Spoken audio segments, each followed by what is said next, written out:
You spent how much on renovations? My voice shook as I stared across the kitchen table at my father. Paul, I could hardly believe what I'd just heard. $25,000, he said like it was no big deal. He leaned back in his chair with a lazy smile. You should see the place now, Liv. It looks amazing. You should be proud. Proud? I gripped the edge of the table so tightly that my fingers hurt. Was he serious? That's my credit card, Dad, I snapped, my heart pounding in my chest. You stole from me. Paul gave a careless shrug, acting like it wasn't a big deal at all. Stole is such a harsh word, Liv, come on, we're family. It's not like I took it from some stranger. Besides, he said with a smirk, you have a good job, you'll earn it back before you know it. I stared at him, stunned. I didn't know whether to scream or cry. My father had always been careless with money, but this was something else. My name is Olivia Taylor. I've spent years working hard to build my career as a financial analyst. Saving money wasn't just a habit, it was a way of life. I skipped fancy vacations. I cooked meals at home instead of eating out. I even lived in a tiny apartment longer than I wanted, just so I could put away a little extra every month. That $25,000 wasn't just sitting around. It was years of sacrifices. It was my emergency fund, my future home deposit, my safety net. And now? Gone. Blown on house projects I didn't even know about. Meanwhile, Paul had always been the dreamer, full of big plans, bigger promises, and absolutely no follow-through. He never thought twice about borrowing things without asking. He laughed off unpaid debts. Every mistake was brushed off with a joke. Relax, it's just family, he always said. But this wasn't something I could laugh off. Do you even understand what you've done? I said, my voice tight. That money was important to me. I trusted you. Paul rolled his eyes like I was being dramatic. Liv, it's just money, don't make a big deal out of it. I needed to fix a few things around the house, and you're doing fine. It's not like you're starving. You didn't even ask me, I shouted. You took my card and spent it without permission. That's stealing, Dad. He just shrugged again, like none of this mattered. Well, what's done is done, he said, draining the last of his wine. No use crying over spilled milk. I sat there, stunned, as he pushed back his chair and wandered out of the room like he hadn't just blown up my world. That night, I barely slept. I kept replaying the conversation in my head, feeling more and more furious. You'll make it back in no time, he'd said. Like my hard work meant nothing. At 2 a.m., I finally got up and opened my laptop. I logged into my credit card account, and my stomach twisted into knots as I scrolled through the charges. They were worse than I imagined. $7,500 at Home Depot. $12,000 at a roofing company. $5,500 at a landscaping service. Every charge screamed selfishness. And when I checked the shipping addresses, all the purchases had gone to Paul's house. Proof, hard proof. The next morning, I made the hardest phone call of my life. I called the bank's fraud department.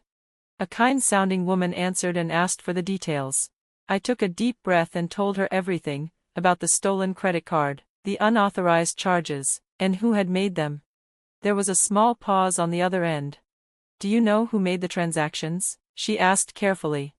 Yes, I said, my voice steady even though my hands were shaking. It was my father. Silence, then she spoke again, her tone more serious. In that case, we'll need to escalate this to our fraud investigation team. They may reach out for more information, and, depending on the circumstances, law enforcement could become involved. Law enforcement. Hearing those words made it feel real. It made it feel heavy. I didn't want to get the police involved. I didn't want any of this. But what other choice did I have? Paul had crossed a line, and this time, there were consequences. He had always expected me to clean up his messes. But not anymore. This time, he was going to see just how serious I could be. Disappointment. Liv, you know how he is. He doesn't mean to hurt anyone. He just doesn't think things through. My mom said gently over the phone, couldn't you have just handled this quietly, within the family? I stood frozen in my living room, staring at nothing. I couldn't believe what I was hearing. Handled it quietly, I repeated slowly, trying to keep my voice calm. Mom, he spent $25,000 of my money without even asking me. How exactly was I supposed to handle that quietly? He's your father, she said again, like that somehow made it okay. He's been under a lot of stress lately. the house repairs, the bills. He didn't mean to hurt you. I felt my jaw clench so tight it ached. It was always the same story with Paul. There was always some excuse, always a reason why he needed understanding, and I needed to just let it go. Mom, I said, my voice shaking with anger, it's always something with him. He's always under stress, or he's just forgetful, or he didn't mean it. Meanwhile, I'm the one left cleaning up after him. Olivia, her voice softened, almost begging now, please, drop it before it gets worse. The investigation is going to destroy him. You know how he gets when he feels cornered. He's already telling people that you're turning the family against him. Guilt hit me like a punch to the stomach. I closed my eyes, feeling the anger and sadness swirling inside me. But no matter how much it hurt, I knew the truth. I wasn't the one who broke this family. Paul did. I'm not turning anyone against him, I said quietly. He did this to himself, and I'm not dropping it. There was silence on the other end, cold and sharp. When she finally spoke again, her voice had changed. It was harder now. Fine, but don't come crying to me when this blows up in your face. You've made your choice, just remember that. Before I could say anything else, she hung up. I stood there, staring at my phone, the weight of her words pressing down on my chest. I wanted to cry, I wanted to scream. But instead, I called the one person I knew would understand, my best friend, Maya. Mom thinks I'm overreacting, I said as I paced the room, my voice shaking.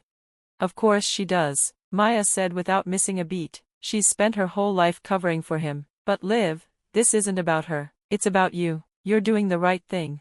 I sat down heavily on the couch, hugging a pillow to my chest. I wanted so badly to believe her, but deep down, fear still gnawed at me. What if my mom was right? What if standing up for myself only made things worse? A week later, everything started moving faster. The bank called to give me an update. The fraud department had officially flagged all the charges as unauthorized. And the next step? They had contacted law enforcement. When the investigator, Mr. Bennett, called to explain what would happen next, I listened carefully, trying to keep my hands from trembling. The police may reach out to you soon to verify your statement, he said. After that, they'll decide how to proceed. Hearing it said out loud, the police might be contacting me, made everything feel terrifyingly real. For years, Paul had lived like the rules didn't apply to him. He could charm people, guilt them, make them forget. But not this time.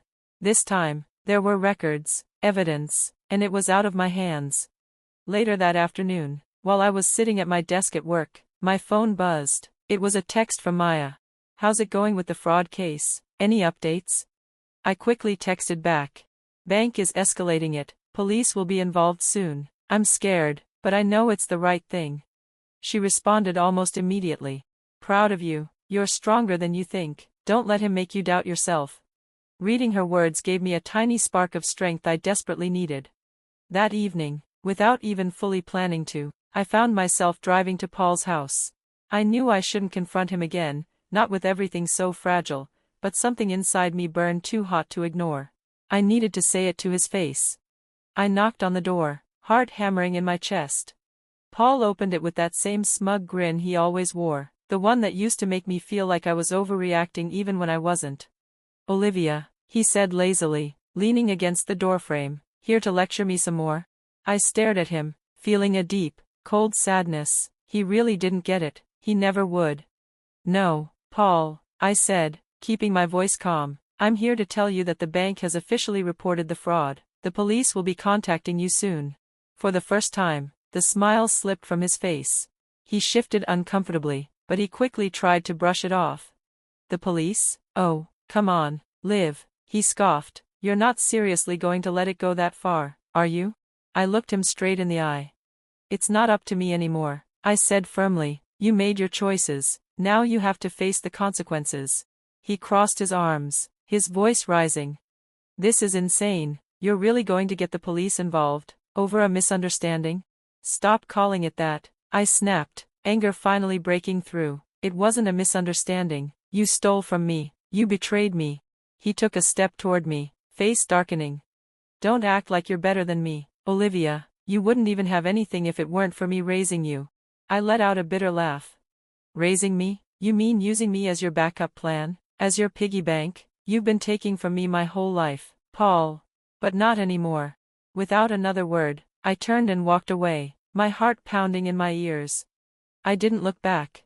For the first time in my life, I was walking away from his chaos, and I wasn't coming back.